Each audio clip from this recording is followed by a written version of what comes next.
ఓం నమో వెంకటేశాయ. General గా నేను జాతకాలు చెప్పేటప్పుడు దేశ కాలమాన పరిస్థితులను అని చెప్తా ఉంటా. ఆ దేశ కాలమాన పరిస్థితులను బట్టి కలియుగంలో జనాలు ఎక్కువగా ఫేస్ చేస్తున్నది, సమస్యల బారిన పడుతున్నది కారణం బలుపు. సో ఇవాళ మన హెడ్ లైన్స్ వచ్చి బలుపు, ఈగో. కొద్దిగా పెద్ద వీడియో పెడతాను, దయచేసి అందరూ చివరి వరకు చూడండి. సో దీన్ని బలుపు అంటే ఈగో. సో మనం గ్రహాలను తీసుకున్నాం. ఫస్ట్ బుధుడు ఏం చేస్తాడంటే బలుపుని ఇస్తాడు. చంద్రుడు ఏం చేస్తాడంటే చులకన భావాన్ని ఇస్తాడు. అంటే ఇతరులు అంటే చులకనగా మాట్లాడము, చులకనగా చూడడం అనేది చంద్రుడు ఇస్తాడు. కుజుడు ఏం చేస్తాడు అంటే కుళ్ళు, కుతంత్రాలు. అంటే ఒక వ్యక్తి బాగుపడుతుంటే చూసి ఓర్వలేనితనము, అలాగే కుతంత్రాలు అంటే వాళ్ళని ఎట్లా కిందికి దించాలా, కాళ్ళు పట్టుకుని లాగాలా అని చెప్పి ప్రయత్నం చేసేటువంటి కుతంత్రాలు. సో ఒక వ్యక్తి ఇలాంటి పనులు ఎందుకు చేస్తాడు అంటే, ఒక వ్యక్తికి ఈగో ఎందుకు వస్తుంది, ఒక వ్యక్తికి చులకన భావం వేరే వాళ్ళంటే ఎందుకు వస్తుంది, ఒక వ్యక్తి ఇతరులను చూసి కుళ్ళుకోవడము లేదా కుతంత్రాలు చేసి అతన్ని కిందికి లాగడము లాంటివి ఎందుకు చేస్తాడు అంటే, ఎవరి జాతకంలోనైతే బుధుడు లేదా చంద్రుడు లేదా కుజుడు 1వ స్థానంలో అంటే లగ్నంలో, 6వ స్థానంలో, 8వ స్థానంలో, 12వ స్థానంలో, అలాగే చంద్రుడు 1, 6, 8, 12, అలాగే కుజుడు 1, 6, 8, 12, లేదా ఈ చంద్రుడి మీద, బుధుడి మీద, కుజుడి మీద శని దృష్టి ఉన్నట్లయితే, ఈ ముగ్గురిలో శని దృష్టి ఉన్నట్లయితే, సో వీళ్ళు ఇలాంటి పనులు చేస్తారు. బేసిక్ గా ఇలాంటి పనులు ఎందుకు చేస్తారంటే, ఈ చంద్రుడు, కుజుడు, బుధుడు అనేటువంటి వాళ్ళు నేను చెప్పినట్లుగా లగ్నంలో 6, 8, 12లో ఉండడం వల్ల ఇలాంటి పనులు చేస్తారు. అలాగే శని దృష్టి ఉండడం వల్ల కూడా ఇలాంటి పనులు చేస్తారు. సో మరి ఇలాంటి పనులు చేసినప్పుడు వాళ్లకు ఇవాళ మనం బాగానే ఉంటాం. అంటే ఉదాహరణ, ఒక పదవిలో ఉన్న వ్యక్తి తను తోపు పనులు చేసినప్పుడు ఇప్పుడు ఎలాంటి వాళ్ళు ఇలాంటి బిహేవింగ్ చేస్తారు. ముందుగా రాజకీయంలో ఉండే వాళ్ళు పదవిలో ఉన్నప్పుడు వాళ్ళ బిహేవింగ్ అనేటువంటిది చాలా విచిత్రంగా ఉంటుంది. అలాగే డబ్బు, హోదా ఉన్న వాళ్ళు చాలా విచిత్రంగా బిహేవ్ చేస్తారు. ఉదాహరణ, డబ్బు అనేటువంటిది రాజభోగం కిందికి వస్తుంది. రాజభోగం అంటే విపరీతమైన లగ్జరీస్, కార్లు, బిల్డింగులు, వ్యాపారాలు, ఇతరత్రా చాలా ఉన్న వాళ్ళను డబ్బు ఉన్న వాళ్ళను అంటారు. అలాగే హోదా ఉన్న వాళ్ళు, దీంట్లో బ్యూరోక్రాట్లు, ఐపీఎస్లు, ఐఏఎస్లు, ఎంఆర్ఓలు, ఆర్డీఓలు, జాయింట్ కలెక్టర్లు, లేదా ఇన్కమ్ ట్యాక్స్, సిబిఐ అలాంటి వాటిల్లో పనిచేసే వాళ్ళు, వీళ్ళందరూ కూడా దీని కిందకి వస్తారు. అంటే హోదా అంటారు దాన్ని.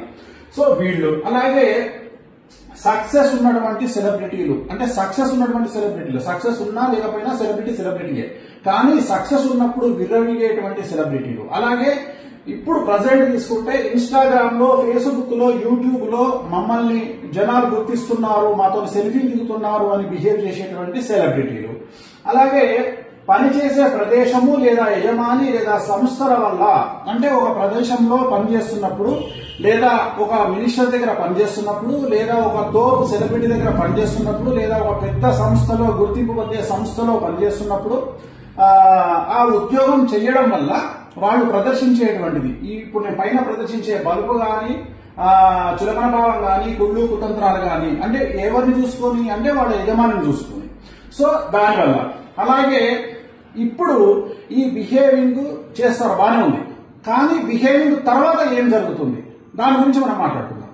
సో ఫస్ట్ రాజకీయ నాయకులంగా తీసుకున్నట్లయితే పదవి కోల్పోవడం. ఎప్పుడైతే పదవి కోల్పోయినాడో ఇమ్మీడియట్ గా శత్రువుల విజృంభణ. అంటే వీళ్ళ పదవి పోతే రాజకీయంగా ఏం జరుగుతుంది, వీళ్ళ శత్రువులు అభివృద్ధిలోకి వస్తారు, అంటే వీళ్ళ శత్రువులు పదవిలోకి వస్తారు. అప్పుడు ఏం చేస్తాడు, ఈయన మీద దాడి చేయడం స్టార్ట్ చేస్తాడు. అలాగే డబ్బు, హోదా. ఇప్పుడు ఉదాహరణ, ఒక మంచి అడ్మినిస్ట్రేషన్ లో ఉన్నటువంటి ఒక ఐపీఎస్, ఐఏఎస్ ఎవరో ఒకళ్ళు తాను ఉన్నప్పుడు నిర్వహించేటువంటి పనులు, ఆ యొక్క ఈ గ్రహాల ప్రభావం చేత తను బిహేవింగ్ చేసిన దానికి తను వేరే గవర్నమెంట్ వచ్చినప్పుడు, తన శత్రువులు అధికారంలోకి వచ్చినప్పుడు వీళ్లను జైలుకు పంపించాలి అనే ప్రయత్నం జరుగుతుంది. ఇది రాజకీయ నాయకులకు ఉంటుంది, బ్యూరోక్రాట్స్ కు ఉంటుంది. ప్రజెంట్ మనం ట్రెండ్ చూస్తా ఉన్నాం. ఇప్పుడు భారతదేశంలో ఈ ట్రెండ్ చాలా ఎక్కువగా ఉంది. సో ఎవరైతే రాజకీయ నాయకులు ఉంటారో, లేదా మంచి పదవిలో ఉండేటువంటి రాజయోగంలో ఉంటారో, అంటే ఐఏఎస్ కానీ, ఐపీఎస్ కానీ, ఇతరత్ర సెక్రటరీస్ కానీ, ఓఎస్డీ కానీ, ప్రిన్సిపల్ సెక్రటరీ కానీ, వాళ్ళందరూ వేరే వాళ్ళు రూలింగ్ లోకి వచ్చినప్పుడు జైలుకు పోయేటువంటి అవకాశాలు ఉంటాయి. సో నెక్స్ట్ హోదా. హోదా అంటే మనం ఆ పొజిషన్ అనుకున్నాం. అలాగే డబ్బు, బాగా డబ్బుండి, బాగా మంచి విపరీతమైన ప్రాపర్టీస్ కొనుక్కొని, లేదా విపరీతంగా డబ్బు సంపాదించి, విపరీతమైనటువంటి లాభాల్లో వ్యాపారాలు చేసి డబ్బులు సంపాదించి, ఆ డబ్బు వల్ల ఈ 3 గ్రహాల వల్ల బలుగును ప్రదర్శించే వాళ్ళు ఉంటారు. వాళ్ళ జాతకంలో సడన్ గా వాళ్ళు సంపాదించిన ప్రాపర్టీస్ కోల్పోవడము, లేదా ఇన్కమ్ ట్యాక్స్ రైట్స్ జరిగి, లేదా సిబిఐ రైడ్లు జరిగి, లేదా ఈడీ రైడ్లు జరిగి ప్రాపర్టీస్ సీజ్ అవ్వడము, బ్యాంకులు సీజ్ అవ్వడము, అకౌంట్లు సీజ్ అవ్వడము, అలాగే సడన్ గా ఫ్యామిలీ అంతా వెళ్తుంటే యాక్సిడెంట్ లో చనిపోవడము, లేదా సడన్ గా ఫ్యామిలీలో ఆర్థిక పరమైనటువంటి కొట్లాటలు జరిగి తోబుట్టువులు, బంధువులు ఇలాంటి వాళ్ళు కేసులు వేసి న్యాయపరమైనటువంటి వ్యవహారాలు ఎదుర్కోవడము, అలాగే మంచిగా నడిచేటువంటి వ్యాపారం సడన్ గా, అంటే ఉదాహరణ సంవత్సరానికి 100 కోట్ల టర్న్ ఓవర్ అయ్యేటువంటి వ్యాపారం సడన్ గా డబల్ డిజిట్ కు పడిపోవడం, అంటే బిలో 100 కోట్లలోకి పడిపోవడము, ఇలాంటి సమస్యలన్నీ ఎదురవుతాయి. నెక్స్ట్ తీసుకుంటే మనకు సక్సెస్. సో ఈ సక్సెస్ ఏంటి అంటే ఈ సెలబ్రిటీ స్టేటస్. ఈ సినిమా హిట్ ఉన్నప్పుడు ఒకలాగా బిహేవ్ చేస్తారు, సినిమా హిట్లు అయిపోయిన తర్వాత ఒకలాగా బిహేవ్ చేస్తారు. సినిమా హిట్లు అయిపోయినప్పుడు రెచ్చిపోతారు, సినిమా హిట్లు లేనప్పుడేమో డిప్రెషన్ లోకి వెళ్ళిపోతారు, రూమ్ లో నుండి బయటికి రారు.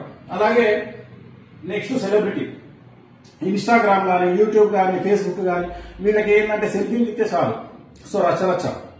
సో వీళ్ళలో ఎప్పుడు సడన్ గా వీళ్ళకున్న ఫేమ్ తగ్గిపోవడం, వీళ్ళ అకౌంట్ క్లోజ్ అవ్వడం, ఉదాహరణ ఇన్స్టాగ్రామ్ అకౌంట్ పోయింది, యూట్యూబ్ అకౌంట్ పోయింది, ఇలాంటి అకౌంట్ పోయినప్పుడు వీళ్ళు సమస్యల బారిన పడడం, అంటే వీళ్ళకు వచ్చే ఇన్కమ్ సోర్స్ తగ్గిపోతుంది. యూట్యూబ్ లో పెట్టే కంటెంట్ ఎప్పుడైతే పెట్టలేరో తగ్గిపోతుంది. అలాగే ఎక్కువగా సెలబ్రిటీలు బయటకు వచ్చినప్పుడు ఏమైందంటే మీడియా అటెన్షన్, జనాల అటెన్షన్ వాళ్ళ మీద ఉండి వాళ్ళ మీద లేనిపోయినటువంటి ప్రాపగండా జరిగి, నెగిటివ్ ప్రాపగండా జరిగి, దాన్ని కొంతమంది ఎదుర్కొని తలెత్తుకొని ఫైట్ చేసి బయటకు వచ్చేవాళ్ళు ఉంటారు, కొంతమంది డిప్రెషన్ లోకి వెళ్ళేవాళ్ళు ఉంటారు. సో దానివల్ల డిప్రెషన్ లోకి వెళ్ళడము. నెక్స్ట్ పనిచేసే ప్రదేశాల వల్ల ఎక్కువగా బలుపును ప్రదర్శించడం, అంటే ఉదాహరణ ఒక దగ్గర పనిచేసే వ్యక్తి తన యజమాని చూసుకోనో, తన పదవిని చూసుకోనో, తన పలుకుబడిని చూసుకోనో రెచ్చిపోయి తీరా ఉద్యోగం నుండి యజమాని తీసేశాడు, లేదా తనే ఆ ఉద్యోగం నుండి బయటికి రావాల్సి వచ్చింది. సో ఉద్యోగం లేకపోతే తన పరిస్థితి ఏంటి? సో తను ఎవరెవరినైతే బాధించాడో వాళ్ళందరూ టార్గెట్ చేసే అవకాశం ఉంది. సో ఆ ఉద్యోగం లేకపోవడం వల్ల ఫైనాన్షియల్ ఇబ్బందులు ఎదుర్కొనే అవకాశం ఉంది, సమాజంలో 10 మంది దాడి చేసే అవకాశం ఉంది. సో ఇవన్నీ, ఈ సమస్యలన్నీ వీళ్ళు ఎందుకు బిహేవ్ చేస్తారో అనేది మనం చెప్పుకున్నాం. ఎప్పుడు వస్తాయి సమస్యలు అనేది మాట్లాడుకుందాం.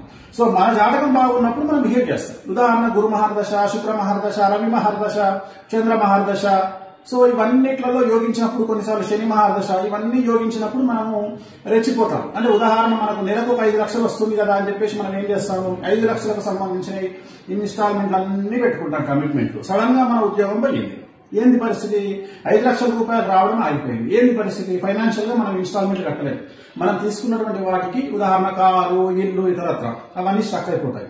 అలాగే మన దగ్గర 10 కోట్లు ఉంటే మనం 20 కోట్ల వ్యాపారం చేయడానికి ప్రయత్నం చేస్తాం. సో ఇవన్నీ, అలాగే మన దగ్గర 2 కోట్లు ఉంటే ఏదో ఇంట్రెస్ట్ వస్తుంది కదా అని ఎవరికో అప్పిస్తాం, సో వాడు ముంచేస్తాడు. సో ఇవన్నీ ఎప్పుడు వస్తాయి అంటే ఏది నాటి శని నడిచినప్పుడు, అష్టమ శని నడిచినప్పుడు, అర్ధాష్టమ శని నడిచినప్పుడు, వ్యయ గురువు ఉన్నప్పుడు, అలాగే రాహు దశ, కేతు దశ నడిచినప్పుడు, అలాగే కుజ దశ నడిచినప్పుడు. అంటే ఈ దశా చిత్రాలు ఎప్పుడైతే మీ జాతకంలో వస్తాయో, ఉదాహరణ ఏది నాటి శని ఇప్పుడు ప్రస్తుతము కుంభం, మీనం, మేషరాశికి నడుస్తోంది, అష్టమ శని సింహరాశికి నడుస్తోంది, అర్ధాష్టమ శని మనకి ఎవరికి నడుస్తుంది? అర్ధాష్టమ శని ధనుస్సు, మకరం, వృచ్చికం, ధనుస్సు, మకరం, కుంభం, అంటే ఇప్పుడు ప్రజెంట్ ధనుస్సు రాశికి నడుస్తుంది. సో ధనుస్సు రాశి. అలాగే వ్యయ గురువు అంటే ప్రజెంట్ ఇప్పుడు ఎవరికి? కర్కాటక రాశికి ఉన్నాడు. రేపు వచ్చే నెల అక్టోబర్ 17వ తేదీ సింహరాశిలోకి వెళ్తున్నాడు, సింహరాశికి వ్యయ గురువు అవుతున్నాడు. సో రాహు దశ ఎవరికి నడుస్తుంది, కేతు దశ ఎవరికి నడుస్తుంది, కుజ దశ ఎవరికి నడుస్తుంది.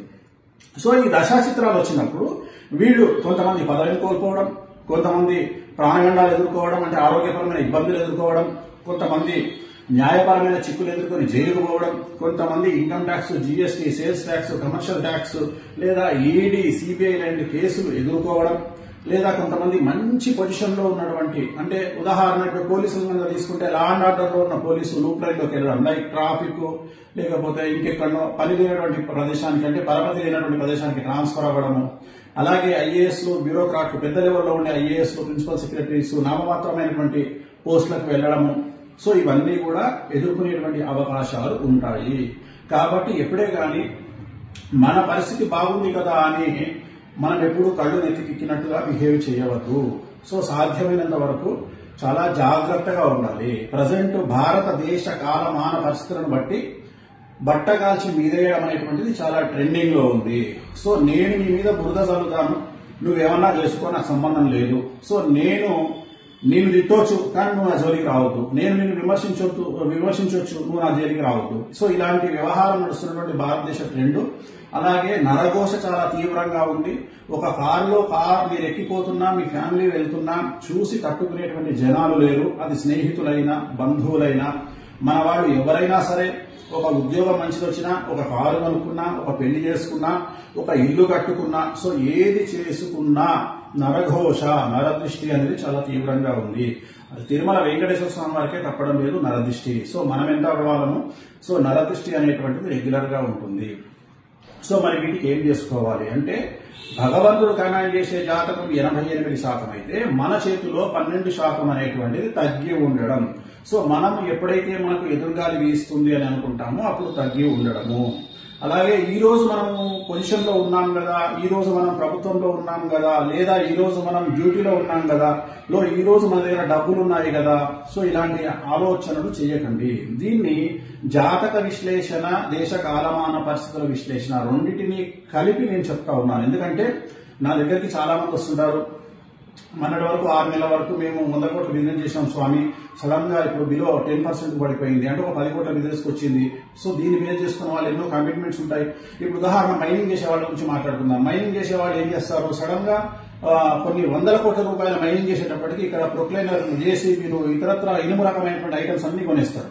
కొనేసి ఒక 50 కోట్ల 100 కోట్ల ఇన్వెస్ట్మెంట్ పెట్టేస్తారు. తీరా చూస్తే ఆ మైనింగ్ అనేది సడన్ గా కొత్త గవర్నమెంట్ వచ్చి లేదా ఎవరికైనా పడకపోవడం వల్ల ఆ ప్రాజెక్ట్ ఆగిపోతుంది. అప్పుడు ఏమవుతుంది, ఆ ప్రాజెక్ట్ ఆగిపోయింది అంటే మీరు పెట్టినటువంటి 100 కోట్ల రూపాయలు రిజల్ట్ అనేది శూన్యం. సో ఇలాంటివి జరిగే అవకాశం ఉంటుంది. సో అందుకనే జాగ్రత్తగా ఉండండి. ప్రస్తుతం దేశ కాలమాన పరిస్థితులు చాలా బాగా లేవు. అన్నిటికంటే ముఖ్యమైన విషయాన్ని చెప్పదలుచుకున్నా, ఎప్పుడైతే మీరు సెలబ్రిటీయో, డబ్బు సంపాదించడమో, మీకు పేరు ప్రఖ్యాతులు వచ్చినాయో ఖచ్చితంగా మీరు సమాజంలో సమస్యలను ఎదుర్కోబోతున్నారు అని మానసికంగా ఫిక్స్ అవ్వండి. ఈ సమాజంలో శుద్ధపూస ఎవ్వరూ లేరు కాబట్టి ఎవడో మనల్ని విమర్శిస్తాడు, ఎవడో మనల్ని తప్పుపడతాడు, లేదా ఎవడో మన గురించి ప్రాపగండ చేస్తాడని మర్చిపోండి. ఎందుకంటే ఎవరు శుద్ధపూసలు కాదు. సమాజంలో తప్పు చేయకుండా బతికేవాడు ఎవడూ లేడు. అలాగే సక్సెస్ అనేది వాడు వస్తుంది, రేపు వెళ్తుంది. ఈ రోజు సక్సెస్ రాగానే పొంగిపోవడము, కింగిపోవడము తప్పు. సక్సెస్ ఎలా కొట్టాలని ఆలోచించండి. ఒక సినిమా హీరో, మీకు తెలియకపోవచ్చు, సినిమా హీరోలు ఫెయిల్ అయితే సంవత్సరం నుండి కూడా బయటికి రానటువంటి సినిమా హీరోలు నాకు తెలుసు. అలాగే మంత్రి పదవులు కోల్పోయి ఎమ్మెల్యేలుగా ఓడిపోయి సంవత్సరాలు ఇంట్లో ఉండి డిప్రెషన్ కు లోనైనటువంటి రాజకీయ నాయకులు నాకు తెలుసు. అలాగే లవ్ ఫెయిల్యూర్ అయ్యి నమ్మినవాడు మోసం చేసిన హీరోయిన్లు నాకు తెలుసు. సో ఇలా చాలా మంది చాలా రకాలుగా నా దగ్గరికి వస్తుంటారు. సో ఎందుకు చెప్పాలనుకుంటున్నానంటే, జాతకాన్ని కూడా మనం 12% స్వయంకృతాపరాధం అంటాం. అంటే గాలిలో దీపం పెట్టి దేవుడు ఏమంటాడంటే, దేవుడా అని చెప్పి మనం ఆశించొద్దంట, మన ప్రయత్నం మనం చేయాలంట. ఏం చేస్తున్నాము, దేవుడు ఆడ గాలిలో దీపం ఉంటే అట్లీస్ట్ ఆ 2 చేతులతో దీపాన్ని ఆపే ప్రయత్నం చేస్తున్నాం. అంటే గాలిని కంట్రోల్ చేసే ప్రయత్నం మనం చేస్తే భగవంతుడు అనుకుంటాడట, ఓహో వీడు ప్రయత్నం చేస్తున్నాడు కాబట్టి వీడికి నేను సహకరించాలి అని గాలిని కంట్రోల్ చేస్తాడంట.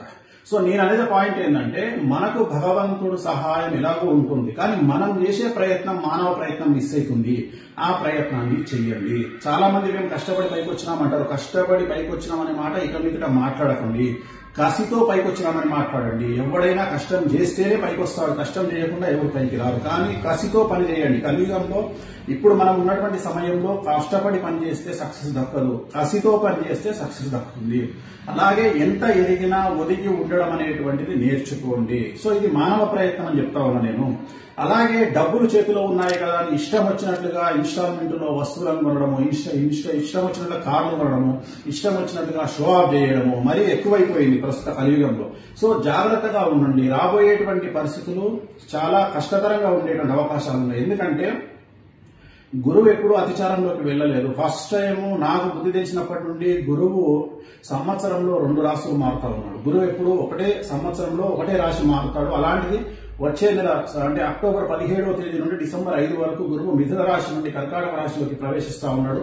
తిరిగి అక్కడి నుండి మళ్ళీ వెనక్కి వస్తా ఉన్నాడు. సో ఇది మనం ఎక్స్పెక్ట్ చేయనటువంటి గ్రహ గమనములో ఒక అతిపెద్ద మార్పు, ఒక అతిపెద్ద సంచలనం. కాబట్టి ప్రతి మనిషి, గురువు అంటే ఏంటండి, అరే వాడికి గురుబలం ఉందా అంటారు. సో గురుబలం ఉంటేనే ఈ సెలబ్రిటీలు కానీ, పొలిటీషియన్లు కానీ, హీరోయిన్లు కానీ, హీరోలు కానీ, సెలబ్రిటీ స్టేటస్ కానీ, ఏదో ఒకటి విఐపి స్టేటస్ కానీ, బ్యూరోక్రాట్ స్టేటస్ కానీ, పదవి కానీ, ఇవన్నీ గురుబలం వల్ల వచ్చేవి. సో ఇప్పుడు రాబోయేటువంటి 48 రోజుల పాటు గురువు తాను సడన్ గా ఒక రాశిలోకి నుండి ఇంకో రాశిలోకి వెళ్లి మళ్ళీ వెనక్కి వస్తా ఉన్నాడు. అంటే ఉదాహరణ, మనం విమానం నడిపేటప్పుడు, కారు నడిపేటప్పుడు, పడవ నడిపేటప్పుడు, ఏదైనా ప్రయాణం చేసేటప్పుడు సడన్ గా ముందుకెళ్తున్నటువంటి బండిని సడన్ గా బ్యాక్ గేర్ వేస్తే, వెనకకి గేర్ మారిస్తే ఒక్కసారి ఏమైపోతుంది, క్రాష్ అయిపోతుంది. సో అలాంటి ఒక సిచ్యువేషన్ మనకు రాబోతా ఉంది. ఆర్థికంగా ఏదైనా సంచలనం జరగవచ్చు. సో ఇవన్నీ ఎవరైతే ఇప్పుడు నేను చెప్పినటువంటి గ్రహ గమనాలు ఉన్నాయో, ఈ గ్రహ గమనాన్ని బేస్ చేసుకొని జాగ్రత్తగా ఉండండి. రాబోయే కాలంలో వాటికి సంబంధించినటువంటి రెమెడీస్ మీ దగ్గరలో ఉన్నటువంటి జ్యోతిష్కులను కానీ, పంతులను కానీ, పండితులను కానీ అడిగి తెలుసుకోండి. సాధ్యమైనంత వరకు అనియమనిగా ఉండండి. సాధ్యమైనంత వరకు డౌన్ టు ఎర్త్ గా ఉండండి. కొద్దిగా ఈగోలు అలాగే అతిని తగ్గించుకొని మెలగడానికి ప్రయత్నం చేయండి. ఓం నమో వెంకటేశాయ.